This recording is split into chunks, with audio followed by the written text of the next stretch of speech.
माता की जय हो। यह व्रत कार्तिका लगते ही अष्टमी को किया जाता है। इस वार को दीपावली होती है और वही 8 भी उसे बार भी पड़ती है। इस व्रत को वे स्त्रियां ही करती हैं जिसकी संतान होती है। बच्चों के माँ दिन भर व्रत रख के सायंकाल दीपा पर अष्टोष्ठ की आहुति की पूर्ति रंग भर कर बनाए। इस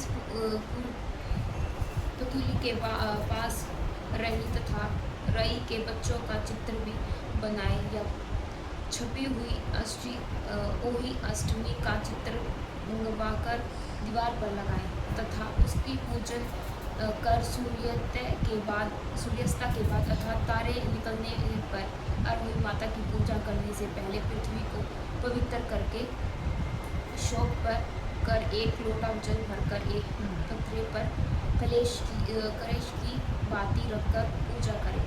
अरुणी माता का पूजन करते माता कहानी सुने। पूजा के लिए माताएं पहले से एक चांदी की अरुई बनाए जिसे सनैक कहते हैं और उसमें चांदी की दो दाने डलवा लें। जिस प्रकार गले में पहनने के हार पहले लगा होता है उसी की बात चांदी को अरुई डलवा लें और डोरे में चांदी के दाने डलवा लें।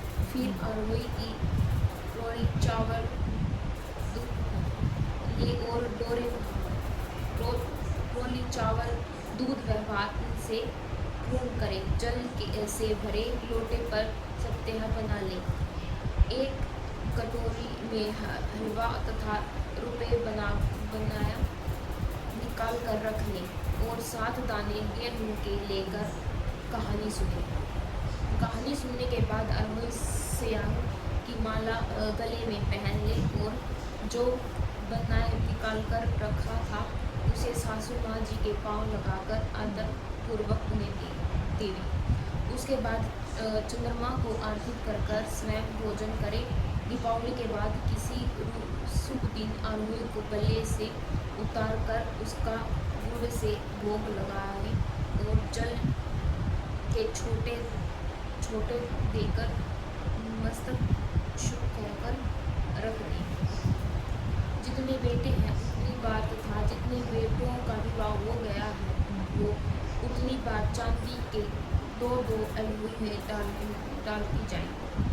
ऐसे करने से अरुई माता प्रसन्न बच्चों की दुर्भाषण करके घर में नित्य नए मंगल करती रहती। इस दिन पंडितों को पेठा दान करने से शुभ फल की प्राप्ति होती है। अरुई का उच्चमन जिस स्त्री को बेटा हुआ हो अथवा बेटे का विवाह हो तो उसे अरुई माता का उच्चमन करना चाहिए। एक थाली में 7 जगह 4 पीढ़ियाँ रखकर उन पर थोड़ा हलवा रखें।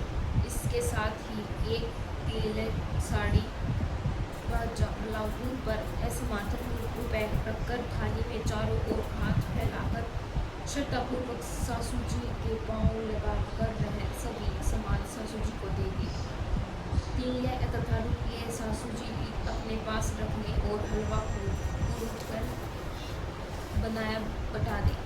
बहन बेटियों के यह भी बनाना भोजन चाहिए। माता की जय।